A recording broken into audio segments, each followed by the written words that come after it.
Yep. Okay. Hi, everyone. Welcome to this very exciting chat with Christopher Seiber. Um, I'm Robert O'Connor from the Atlantic Highlands Arts Council, and I'm actually zooming in from beautiful Vermont. Oh, wow.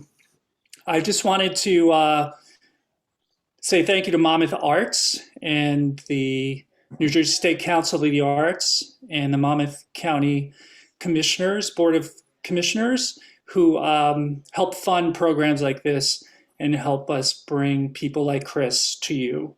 So uh, I want to introduce Gina Holland and Eliza Holland-Medore, who will be talking with Chris and taking your questions, and I'll let them introduce themselves and how they, it's very interesting how they know Chris.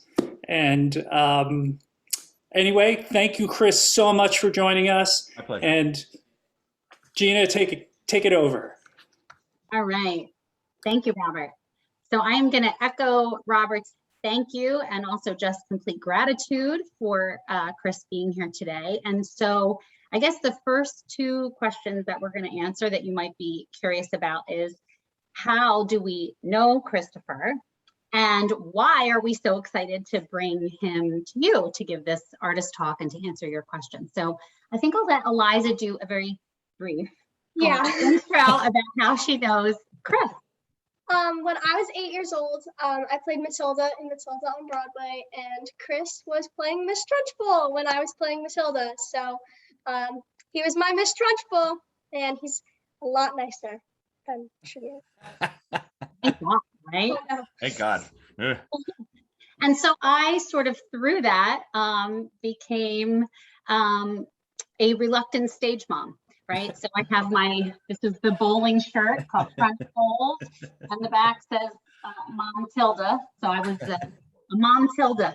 And so that's how we know Chris, and why we are so thrilled to have him here is that what you may not know is just the depth of experience that he has and the amazing professional that he is. I think when I'm counting in your bio, I'm counting 12, maybe 13 Broadway shows. It's 14. 14. Okay. See, I couldn't even count. I lost count of how many it was. Yeah.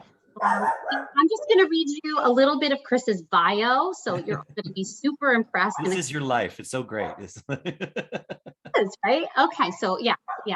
So Christopher Seiber started performing shows in his parents' living room, and he was a triumph at age 7 in the Christopher Comedy Cavalcade of 1976, seen by both his parents and unsuspecting neighbors driving by. Then, I guess right after then, Broadway, Company, The Prom, Matilda, Pippin, La Cage aux Folles, Shrek, for which he was nominated for a Tony, a Drama Desk, a Drama League, and Outer Critics. I mean, the list goes on. Monty Python's Spamalot, another Tony nom. Right, and also the West End production of that, Chicago, Thoroughly Modern Millie, Into the Woods, Beauty and the Beast, Triumph of Love. I probably missed some in there.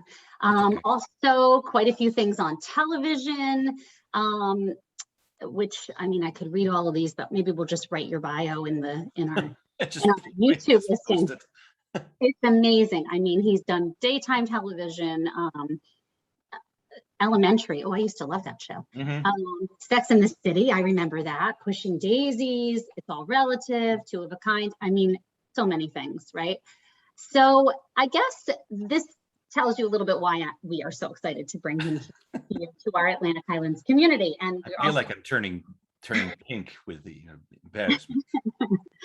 and we were so lucky also to welcome him last year while we were all stuck at home. He did an amazing workshop for our youth in this area over Zoom, and it was incredible. He was able to do scene work with them, and we were just so thankful. And we are hoping to have him in person to do some work, maybe in the spring, maybe at some point in the future when he's not starring in another Broadway, or maybe on his day off. Who knows? So I want to just ask you first to tell us about how it all started. Tell us what little Chris Seiber was like growing up in St. Paul, Minnesota, and how you came to love musical theater. Well, I was well, thank you for all that, by the way. That's so kind. It's nice. And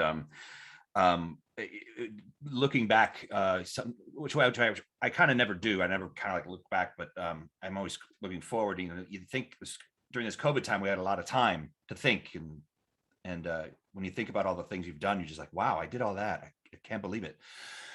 So young Christopher Seiber was this. I grew up in a very small town, population 642 people, in a little town called Wyoming, Minnesota, and there wasn't really any theater outlet whatsoever for me. Just the elementary school, and we would just kind of. I was just kind of the class clown, and I also had teachers. I always say that the teachers saw something in me that I didn't see in me. And they sent me off to this gifted program in third grade, where they shipped me off to Minneapolis, which is about 25 miles away from my school, and put us with the Children's Theater of Minneapolis. And we would just do theater games. And this was once or twice a week I would go, and we would just play theater games. And then we would eventually be in one of the plays or the shows that they did. And the first one I did was called The Cookie Jar.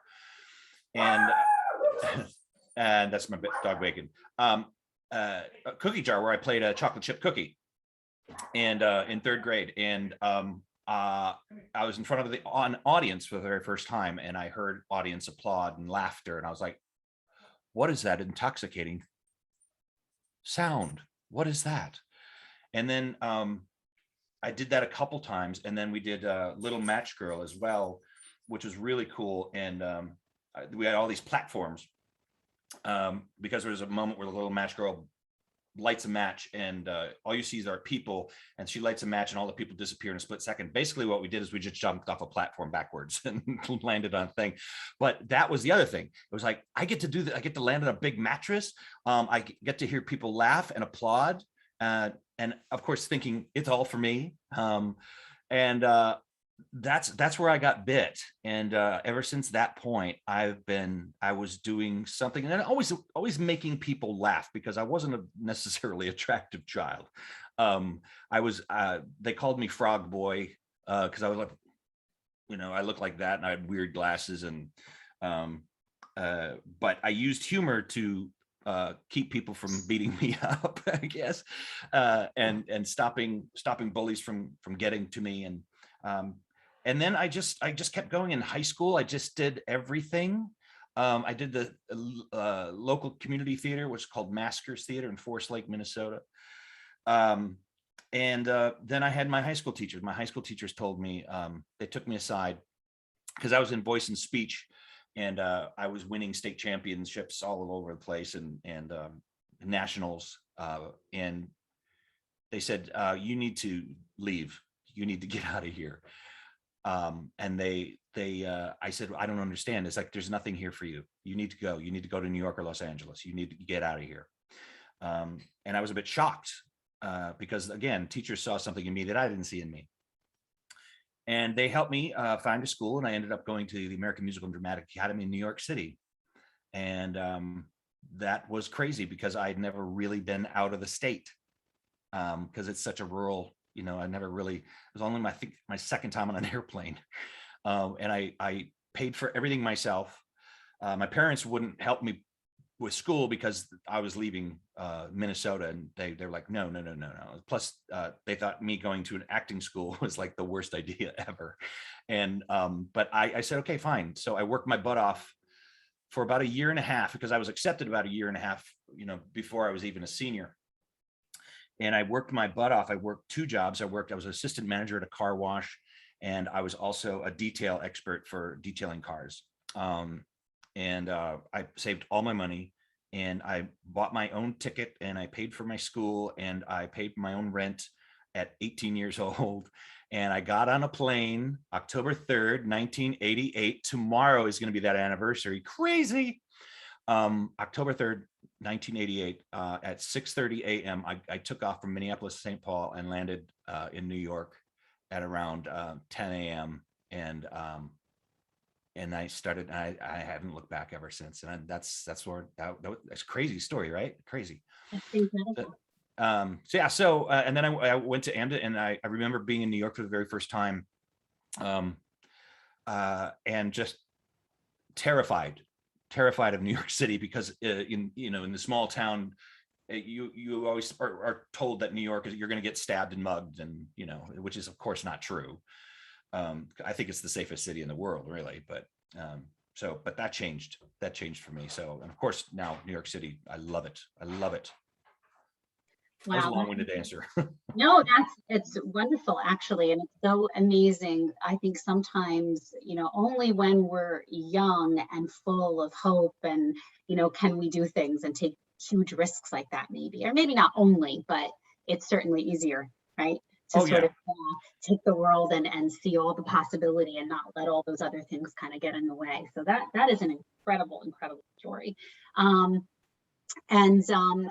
had a voice teacher once that told me, he was from Oregon, and his first, I think, week that he went to New York City, right out of high school, he saw Anne Rankin dancing in the nude at Lincoln Center or something. And he just was like, this little young man from Oregon who would just nothing. So I'm just wondering if you had any sort of amazing wow moments from that first experience in New York City. Did you see any theater and go, oh my God?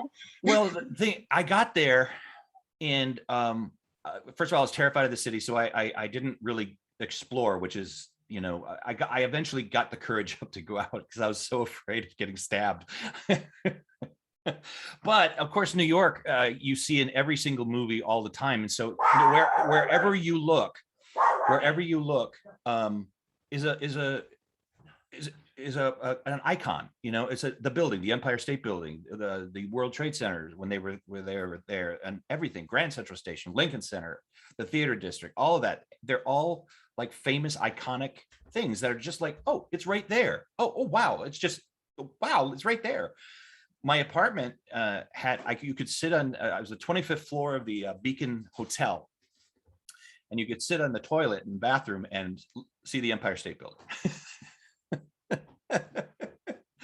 But also just going to the Theater District, and I went in just to see the theater, just to see the marquees. It's the thing you want. It's the thing you're going for, and you're right in the middle of it.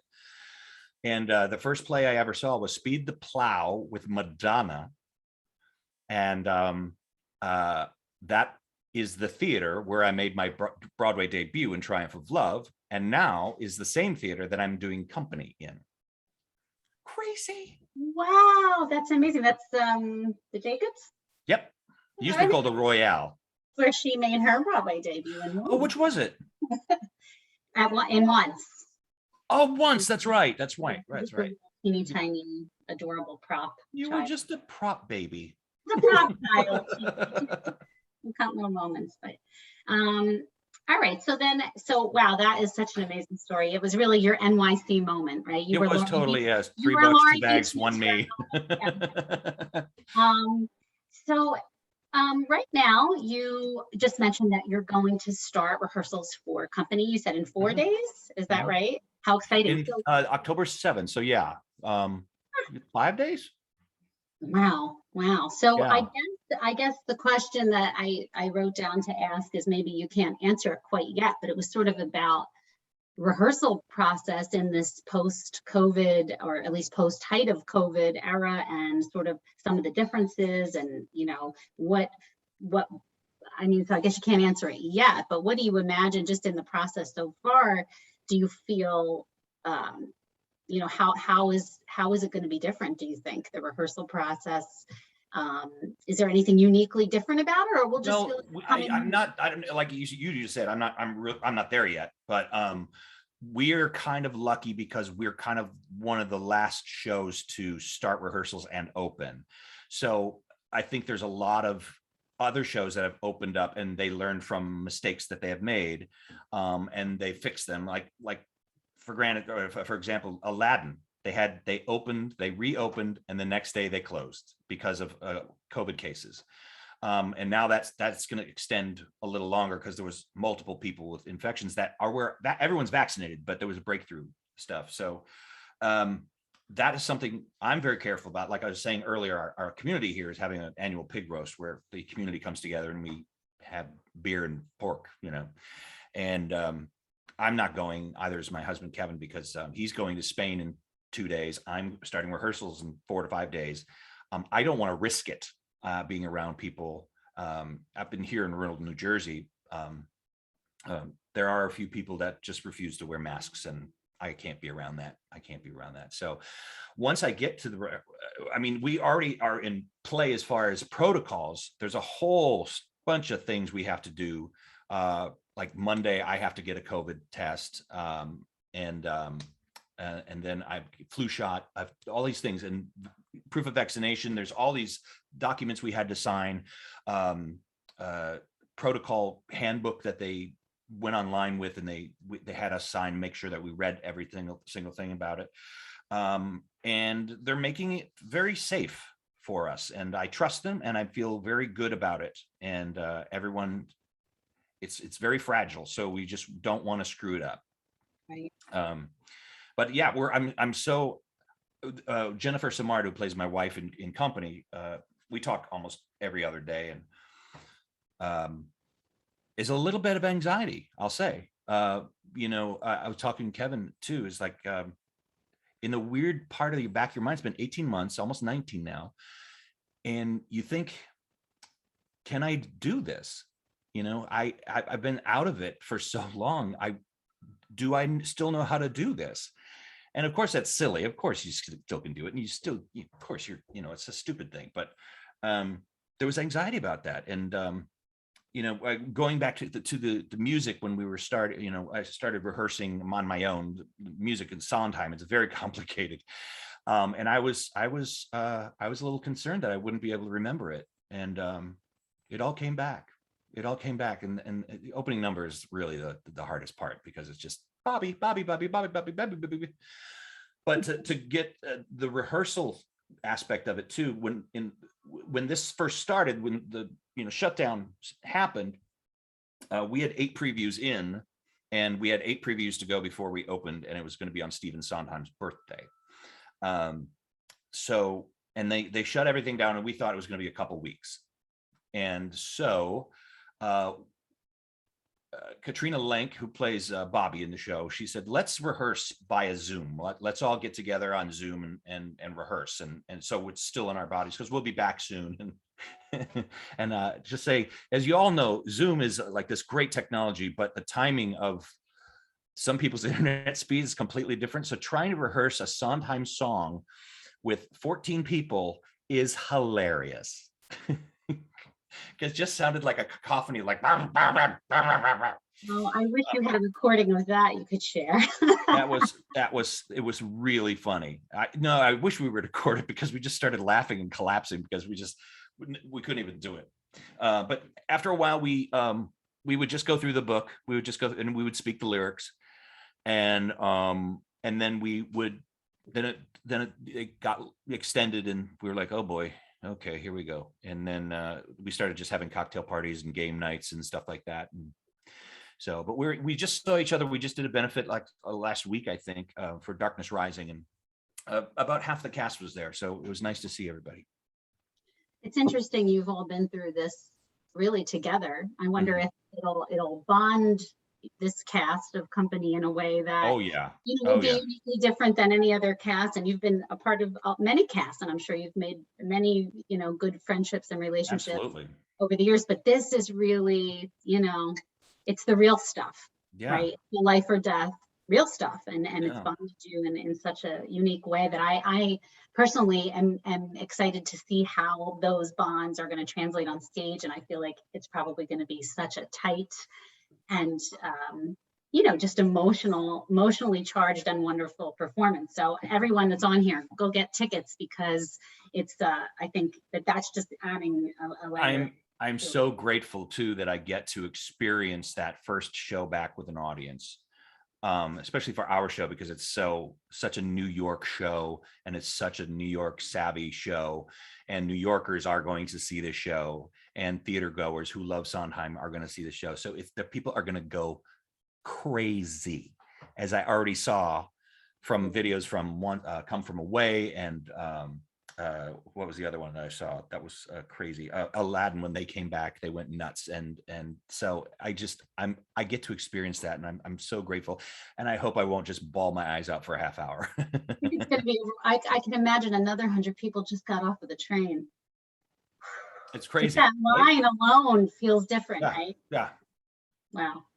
Okay, so in the same vein, I don't want to get too dark, but was there a moment at the height of this pandemic where you thought, hey, this might be the end of Broadway? Or did you always have that hope that you would be returning home one day? And if you did start to consider that, I know some actors who are not as established as you who had to pivot and make other career decisions because they felt like this is not going to be sustainable, at least not for the foreseeable future. And and if so, what were you considering? Well, I was thank goodness for the bump in unemployment insurance, and also I had a PPP loan, and I start rehearsals next week, and I was just thinking about this. I just saw Jen Smart yesterday, and I was like, you know what, we survived. And we had, I think the one thing that was really hard during this whole time was the fact that we went through a very, very, well, we're still in that tumultuous election and the insurrection, and not working, and it being winter. There's nowhere to go, nothing to do, and you can only watch TV or be on your iPad and watching things. And I would turn it off, and because I had to have hope.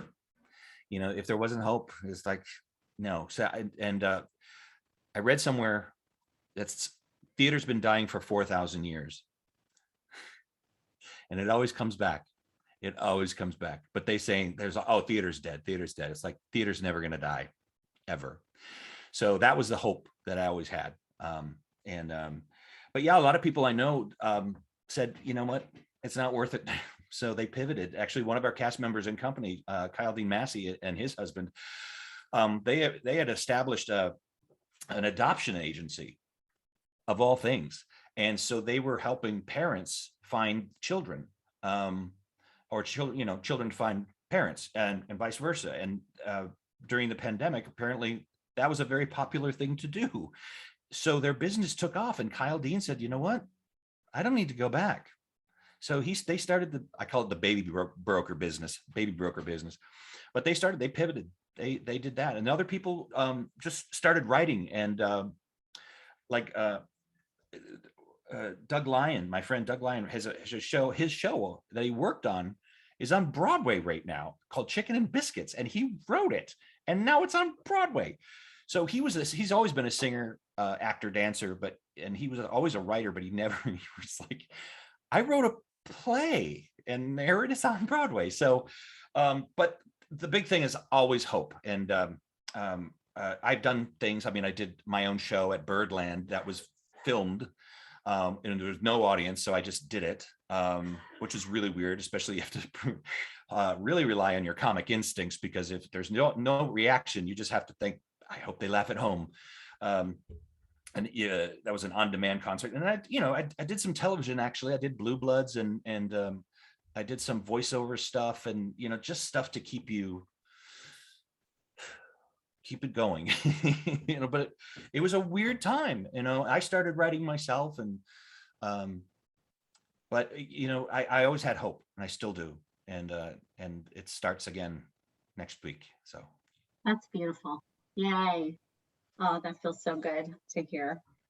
Okay, so now we're going to pivot away from COVID, because I feel like we've given enough time. We've all been through it already. We don't have to experience it again. Yes, but thank you so much for sharing your experiences, and also just the hope and the love, and everyone go see Company. Okay, well, I want to talk about some of the roles that you have played. Okay. And I have a question here. I would like Eliza too. Since Eliza's familiar with one of your really most horrific antagonists, Agatha Trunchbull, I would go ahead, Eliza. So you've played a ton of antagonists, like from Lord Farquaad to Miss Trunchbull. And what is your favorite, or like what's the best part about playing the villain in a show? What is the most Playing it's so much fun. It's so much fun playing the bad guy. Oh, it's the best, because like when I did Gaston on Beauty and the Beast at the curtain call, they would boo me, and I was like, a badge of honor, yes. And like with Trunchbull, Eliza and I played together on the Schubert stage, and the fun part is, Eliza, you know this, that you knew me, and when you saw me as Trunchbull, you always had a smirk on your face because you knew Christopher's being a weirdo and being silly underneath all this padding and the sofa covering. And that was fun, because when you're just so committed to being a bad person and knowing your cast members are just like, you are out of control. You are out of control. That was my favorite part, being in front of all the kids, especially during almost the end of the show. Bruce Bogtrotter. Bruce Brugg, that was my favorite, one of my favorite things at all, because everyone's facing upstage and I'm facing down, and I'm just look at my arm, or automatically goes there. This is how Trunch was always. When I talk about it, my arm was always here. It was because I was called this the Viper, because you didn't know if it was going to strike or not. So I kept this here anyway. Watching the kids' faces, and when I'm just like really into, oh gosh, what was his name? One of the Bruce Bogtrotters, I get right in his face, and he's facing upstage, and he's just like, what are you doing? What are you doing? But playing the bad guy is also very lonely, because when the good guys are on stage, you're not. And like Farquaad was, I call it the loneliest show in the world, because Farquaad is his own kind of, I would say he has his own little orbit, his own little planet. He's like an entity by himself. And he has all these minions, but he doesn't care about anybody, but he loves being evil, and he loves it so much. I'm just so evil. I just love it.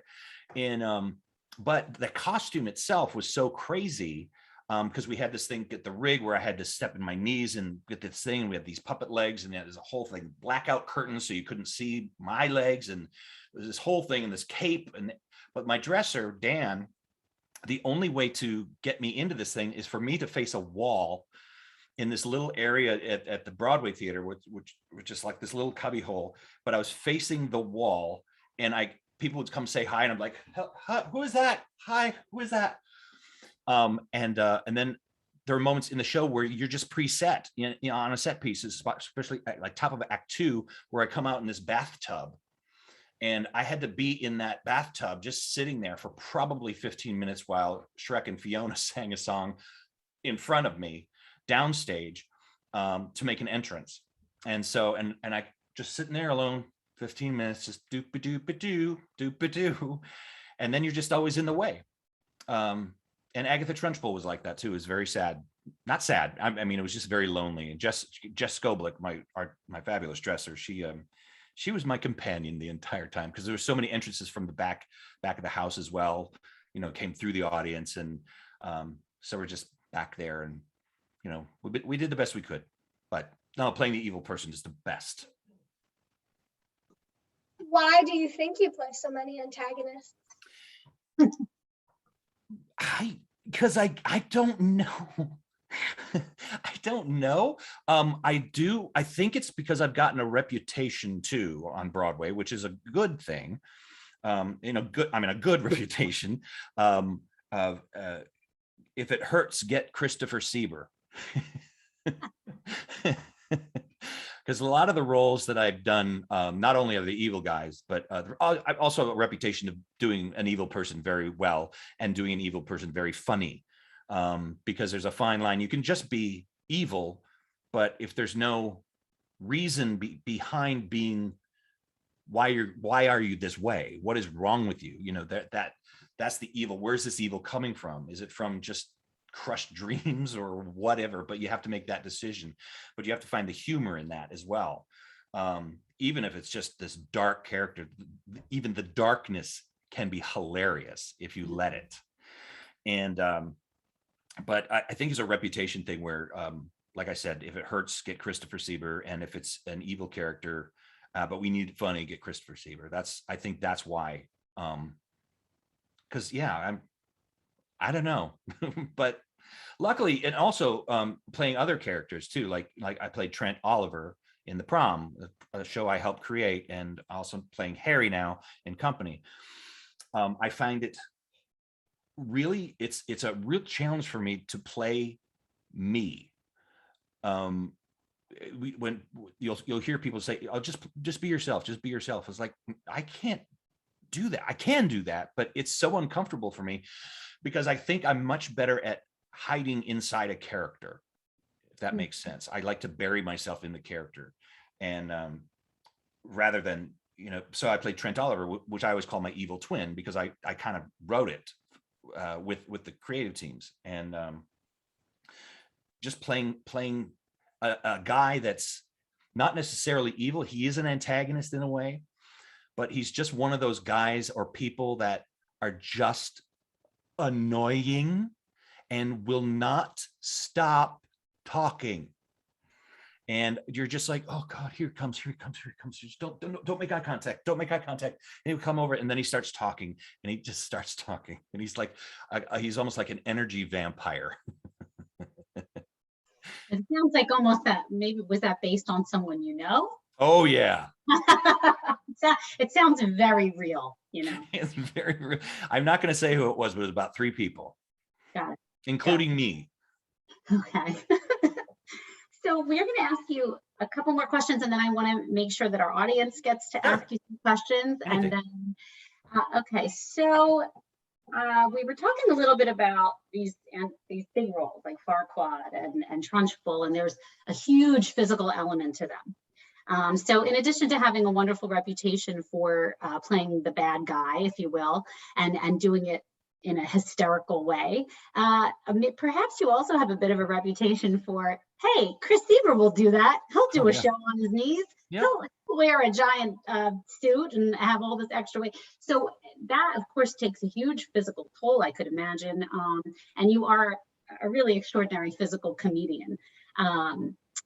How do you keep your body healthy, playing these roles? Well, it's also, I think, well, going back to, let's see, the thing about, I was talking about earlier, the COVID thing about, can I do this, the anxiety about that.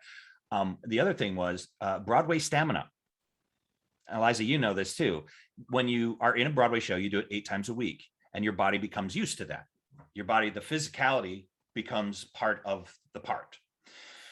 And you can just like, it's so athletic what we do, and audiences don't really realize that we are athletes, really, because what we do is extraordinary, and we put out so much adrenaline that would kill a normal person. Probably they would have to go to the hospital.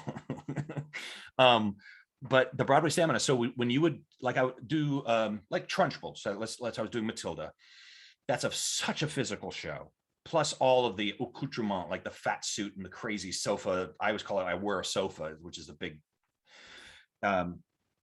you go on vacation for a week and you come back a week later and you do the first show and you're like, how did I do this? How did I do this?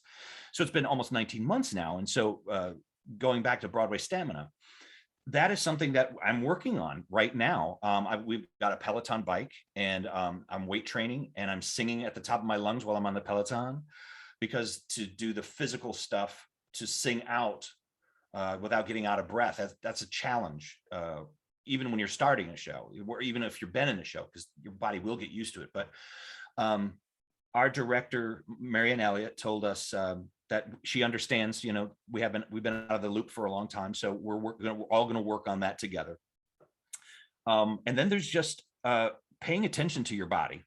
I mean, when people, since I did Farquaad, I created the monster that is Farquaad, where it's on your knees, because we came up with different ideas of how to do it. One was in rehearsal before we even made it to Broadway, maybe a trench or something where I'd be there with little puppet legs, And then there would be another running gag where I'd always be behind like a wagon or a fruit truck or something like that with the puppet legs. Well, kept on coming back to the puppet legs. So I created these little legs with little shoes and socks and stuff. And I wore black, and I did this little dance like Charlie Chaplin did. I believe it's in The Kid or something. And I did this little dance, and I said, that's it. That's hilarious. And I showed it to the creative team, and Tim Hatley, our designer, and I designed this costume, and it's my fault. So when I get emails and texts and messages on Facebook, I was like, I'm playing Farquaad, help, what did you do? The one thing I always say is, if you feel like you're getting hurt, stop, please stop. Do not go forward, listen to your body, because you can really, really screw up your body really easy. I only missed 6 shows out of the entire run, not including vacation, because I was always on a Sunday, usually a Sunday matinee, where I would roll out of bed and I couldn't walk because my hips were so swelled up. And I would call out, but you just listen to your body and stretch. You are an athlete, so stretch and take care of your body. And for anyone who wants to see some of the video footage of Chris playing Farquaad, you can, I think you can stream it on Netflix. Yeah, it's. And also there's some behind the scenes. I think I froze. Uh-oh. What happened? There you go. Okay, sorry about Oh, it's that. my internet connection. Okay, good. I blame you. I basically, you can see sort of that behind the scenes footage. I don't know where I found it, but I think it's on YouTube of just I think of you presenting doing the kick line for the first time in a rehearsal. Oh yeah. It is hysterical. I highly recommend after this, go to YouTube and look that up, because it is, you will see just how physical it is and just how hysterical. And it's great to see the reactions of your coworkers and the creative team just dying. They just let me go. That's the other thing. It's like one of those things where they like the prom, they let us create it, and Shrek, they just didn't even know what to do with me. They just let me run. And so a lot of Farquaad was created by me. And David Lindsay-Bear was just like, great, keep going. There's all this improv stuff that just kind of started happening. And yeah, but it's very physical, very physical. Okay, so now I'm bringing it to company. This is my last question, is just to tell us a little bit about the role of Harry. And also there's a lot of buzz around this production. For those of you who don't know, this iteration of company does a lot of gender swapping. So Bobby, who was typically played by a man, is played by the amazing Katrina Lenk. And she is Bobby, Bobbie. And it all kind of takes place, I think, with the characters being sort of how she's imagining they're going to react to her and things like that. So if you could just elaborate a little bit on this production of company, what makes it so extraordinary, and how your Harry is going to be different than other Harrys. Yeah, this production is unbelievable. Actually, when they did it in London, Steve Sondheim did not want to switch, and Mary switched the role to, he did not want anybody screwing up with George Firth's book. George Firth's book is amazing in company. But Marianne Elliott, our producer / director, who's brilliant and amazing, and I love her to death. She said, just come and see this idea. They were doing a workshop kind of thing. Just come and see it. And not only was that gender role switched, but the gender roles in the boyfriends were the girlfriends. Now they're the boyfriends. And my character Harry, opposite Jennifer Simard and Sarah, we're the only couple in the show that remains exactly as written. Everybody else is either a gay couple, or their roles are switched. Like one is a moneymaker, one's a stay-at-home, one's takes care of the kids, one, that's switched around. But so Marianne Elliott presented this to Steve Sondheim, and he was crying, and he said, I can't believe I never even considered this. This is the way the show should be done. This is the way the show should be done. And it makes a world of difference actually when you think about it. Like a 35-year-old man not being married, boring. But a 35-year-old woman, you know, TikTok, right? So it made so much sense. And it makes so much more sense now. And it's even more provocative, I believe. Funnier too, absolutely funnier. Yeah, and non-misogynistic. It's changed. And we have the freedom to change a few things. And Steve is, you know, great with that. I get to call him Steve. Steve sometime. Get to call him Steve. But it's an extraordinary, it all takes place in kind of an Alice in Wonderland dreamlike state. Bobby's comes in and she's all alone, and it's her 35th birthday, and she's dreading everything, and she doesn't want to see anybody, and she knows her friends, but I think because she takes a sip of bourbon and she gets a little tipsy and, you know, sleeps a little, but it's all in her mind. So all of her friends and all of the things that are happening to her throughout the show are just in her mind. And throughout the show, normally our characters would do our scene, do our song, and go up to our dressing rooms and wait till the next one. This one, we're off stage, changing costume, right back on as the ensemble. So we are principal ensemble as well, which is awesome, but we're versions of ourselves throughout the entire show. So you'll see us planted as these characters, and then as another 100 people got off of the train, say, you see versions of us. And she's and Bobby's like, is that Harry, or is that it's crazy brilliant. So in that aspect, and and also just the sets and I just can't say enough about it. You have to see it because it's almost impossible to explain. But it's terrific.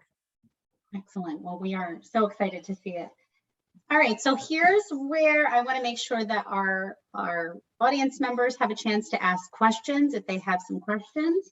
You can either just unmute and come to the microphone and ask your question to Chris directly, or you can stick your question in the chat. We had a couple write-ins, but I think that you probably answered them a bit when you were telling us. We did have one question asking if you've taken acting classes, and, you know, maybe elaborate on that. Do you still take acting classes? I don't take acting classes anymore, but I do teach acting classes. Yeah. I mean, like Eliza, I mean, I kind of had the gift already of how to, you know, when it comes down to it, acting is just pretending, you know, it's just make believe, and you just have to be honest and tell the truth. Is, you know, that's all it is. But there are things that you can miss if you're not a trained actor as well. There's things that you could miss. And so I recommend it if you want to be, and also just do it for fun. I mean, it's a blast. It's a blast to make believe, you know, and I'm so lucky that I still get to do this and go on the playground with everybody else. It's so much fun. But it will make a world of difference. And there will be, if you do take acting classes too, there will be moments where you're like, oh, there's so many aha moments for me. And also, it's not as complicated as people think it is. Once you understand what it is, it's really, it's like, how would you say this? And just say like Mike Nichols would always say, don't try and be funny. Just say it. Don't try and be funny. But yeah, take acting classes. It's just for fun, you know. Excellent. Does anybody else have some questions for Chris? This would be the time to either put them in the chat or, oh, Miss Wolf. Is she okay? Are you driving right now? Sorry, they have a birthday party that I have to take them to. But Okay. anyways, we've been listening in the car the whole time. I've made them not talk. So thank you. It's just been nice hearing all your stories. I always want to ask the question, what role have you not played that's on your list to hopefully play sometime? Harold Hill in The Music Man. Oh, that's great. I've had the opportunity, I think 3 times, And they've asked me to play Harold Hill. I'm like, oh my God. One was the Seattle Symphony. So it would be a concert, which would have been awesome. So they would probably have 76 trombones. There was another one at the St. Louis Muni, which is a huge outdoor theater, 12,000 seats. It's a humongous place. It's so much fun to play. They offered it to me, and my niece was getting married right in the middle of it. And if I missed the wedding, my family would disown me. So I had to turn it down. And there was another opportunity. I can't remember where, but there were three. And so eventually, I mean, I'm approaching 53. So it's, I mean, I look good, but it might, it's, you know, TikTok, Christopher, TikTok. Awesome. Thank you so much. Okay, and I think we have a hand raised. Avery, you can unmute.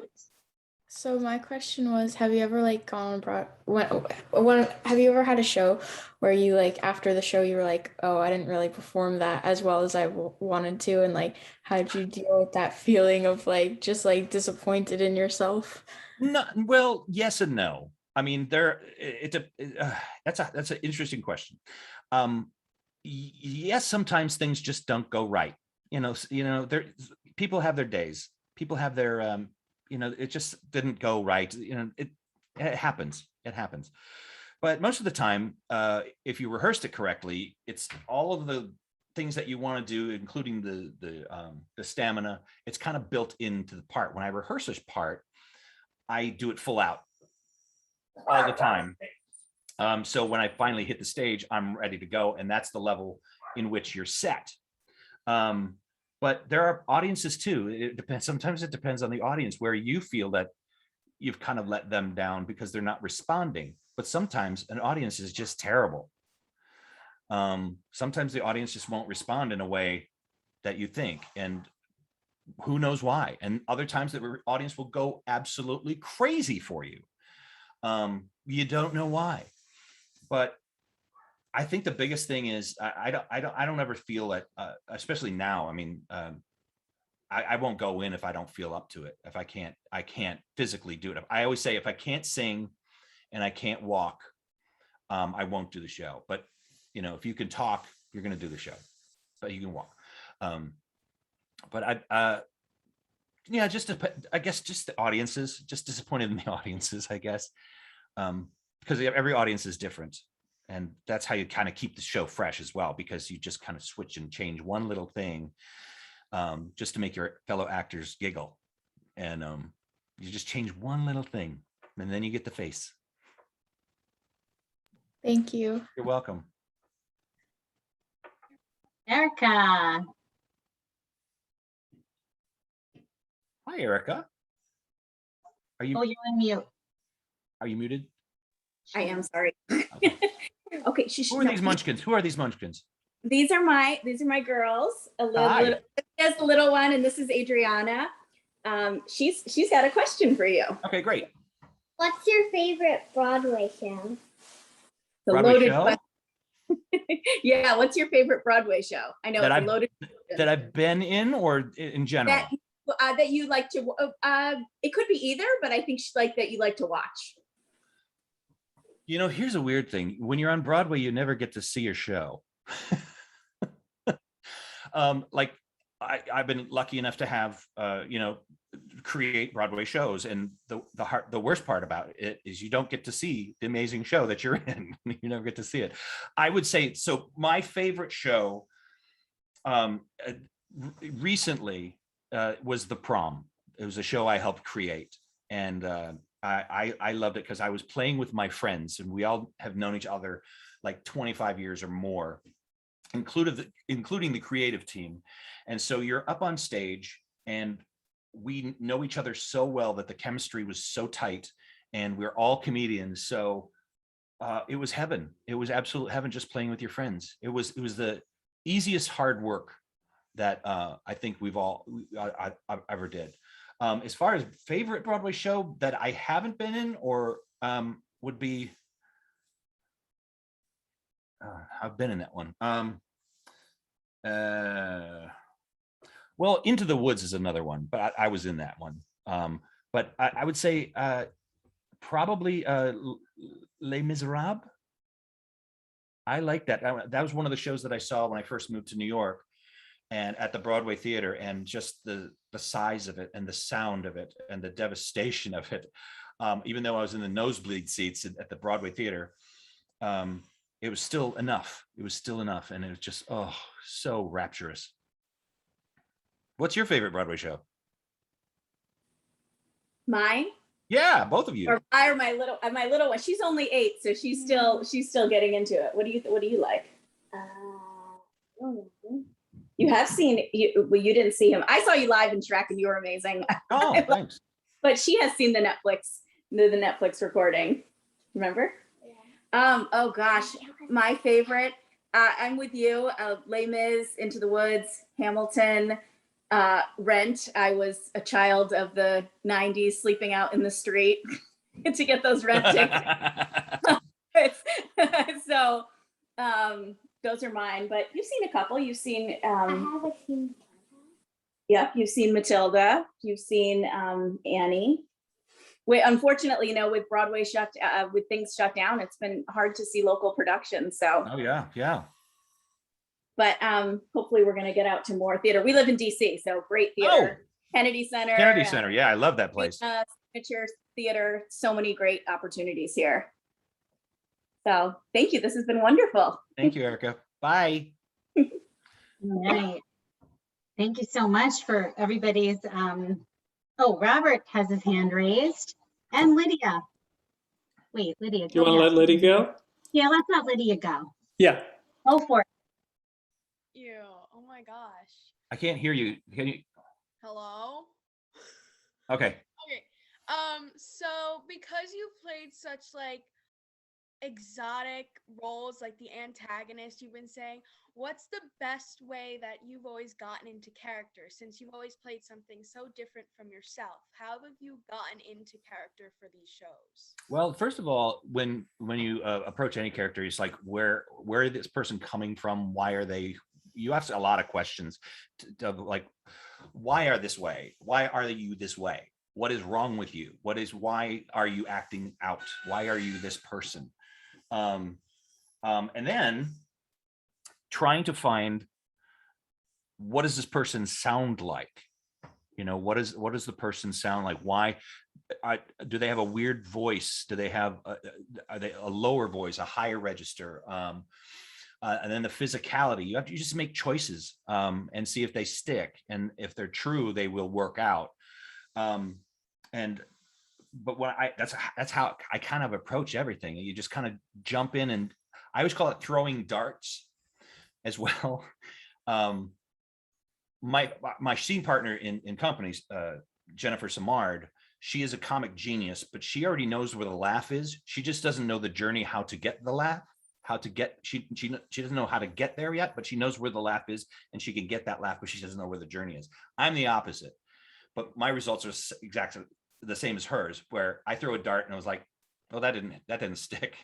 Throw another one. That didn't work either. Zoom. And then things just start building on top of each other. And then you slowly just morph into this person or this character. And it eventually happens. But it's a process. So you have to give yourself a break and be kind to yourself, because, you're making a person. So it takes a while. It might take a while to find out who, and there are certain truths to certain characters that you won't discover until you're in front of an audience as well. There's certain things like laughs as well, and or how audience is going to react to the character that you just created, and you might have to tweak it. But I tweak my characters every single show as well, every single time. Thanks for the question. Thank you so much. Great question. So I want to be conscious of the time. So Robert, this will be our last audience question, and then we're going to do, if we have time, I hope, Chris, you could stay for some rapid fire questions that Eliza has for you. Let's do it. A little silly. So Robert, you go ahead. Okay, I'm really interested in the collaboration and how theater is this intensely collaborative art. Like you talked about the prom and working with friends who you knew intimately. But what is it like? Do you do things to help build that chemistry, or what is it like negotiating someone with an oversized ego that comes into the group? I'm just very curious about that because I'm involved in some like music making with other people, and that finding that right mix is hard enough with 2 or 3 people, let alone an entire cast. Right. Well, to answer your question, which is a great question, the chemistry, it's either there or it isn't. I mean, you can't force something. But also, I've been lucky enough to work with amazing directors who have put together shows who have a rule of no a-holes. And they won't have them. And Casey Nicola, who I did several shows with now, he will be the one who put the fear of God in everybody first day of rehearsal, which I know. He sets the tone. And if anybody is a jerk, you're gone. But he sets the tone, and it comes down from the director. It comes down from the top. But also, if there is a diva, it's either earned or it's just insecurity. I don't really get involved with that, but I don't get involved with a lot of drama backstage at all. It just doesn't, gossipy. I'm not that person. I don't care. I really don't. Other people are like, did you hear? And I was like, I don't care. But collaborating with people, the chemistry is either there or it's not. But throughout rehearsal, you have to learn to trust each other. And if you don't know this person, you're going to eventually be in the pool with them, and you're going to get to know them. I did a play called The Kid where Lucas Steele and I played partners adopting a baby. And we spent almost every day together. We rode the train together. We rode the bus together. We walked in the park together. We had dinner together. We had lunch together. We sat with each other for weeks and hung out with each other, held each other's hands. And the chemistry between us was like this. And then it became, and people were like, are you guys really together? Like, no, we're not. But the collaboration aspect of it as well. If you're lucky, like I have been, they will let you collaborate with them. Like the prom, they wanted us to collaborate with them, which was so terrific. And then there was never a wrong answer. We always tried, like I said, throw darts and see if something stuck. And Shrek, they let me go. They just let me do whatever. And sometimes you don't need the chemistry. Like Farquaad, you don't need the chemistry at all, really, because he's in his own little orbit. He's in his own little world. So it doesn't matter if you have chemistry with Shrek or Fiona because he doesn't care about you. So I guess I answered your question. I don't know. Did I?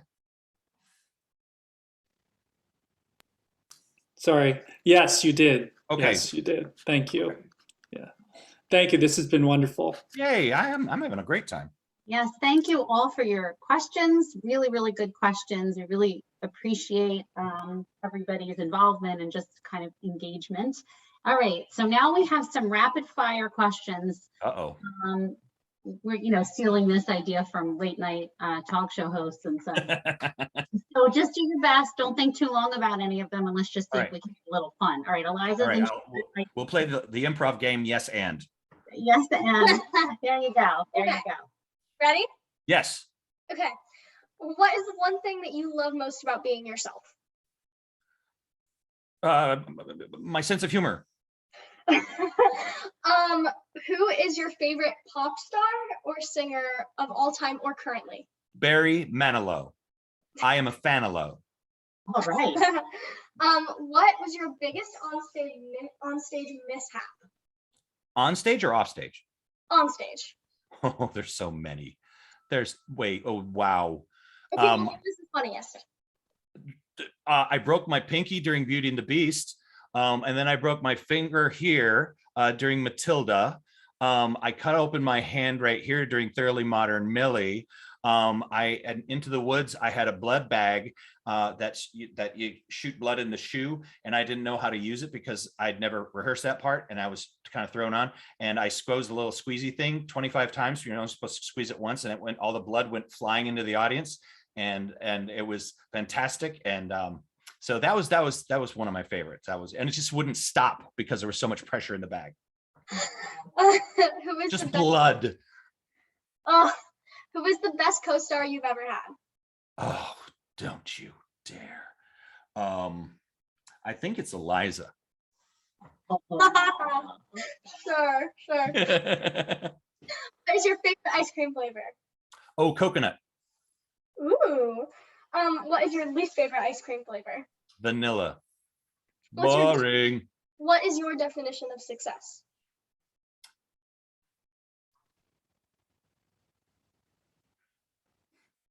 Happiness.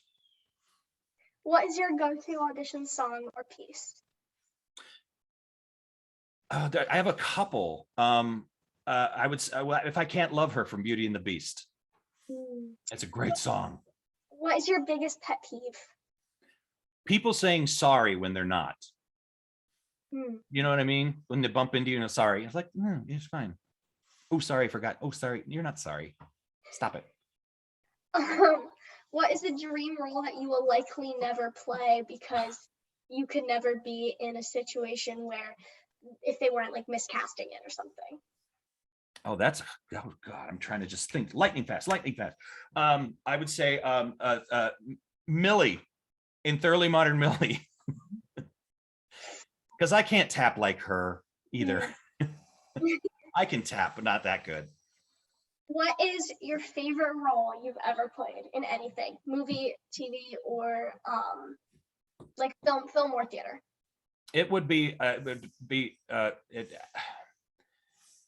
It's a toss-up between Spamalot, all those roles in Spamalot, Prince Herbert's father, The Black Knight, and Dennis Galahad were just so much fun to play. Again, two of which were evil bad guys. Black Knight, and Prince Herbert's father was just a gigantic man, and it was so fun playing him. Just this ruddy-faced, disgusting person. I loved it because I actually made them put. He had this beard, and it's just like unkempt beard, and I said, "Please, can you put like food chunks in it as well?" So it's just nasty. So when he's talking to you, you're like, food stuff is coming at you. So anyway, and also Trent Oliver from The Prom, because I helped create that. That was very special. Day person or night person? Right now, it's up with the sun, down with the sun. Right now, I'm trying to stay up later because at Broadway now it's coming up, and I've been trying. But when this whole shutdown happened, it was still kind of spring, so it was still kind of the winter section of the the spring. So the sun was going down at 4 in the afternoon, and we were in bed by 5. But then we were up at 4:30. So, but normally when I'm in a show, I will be a night person. I'm very much a night person, and probably like you, I wouldn't go to bed. I wouldn't be able to go to bed because I'm so wound up from the show, and I would usually stay up until about 2 in the morning, and then wake up at 11:30. Mountains or ocean? Ocean. And last but not least, who is your favorite Matilda? Well, I already said my favorite co-star was Eliza. Fair enough answer. Fair enough. Thank you, You're Eliza. welcome, guys. This was fun. I hope you all had a great time. I had a great time.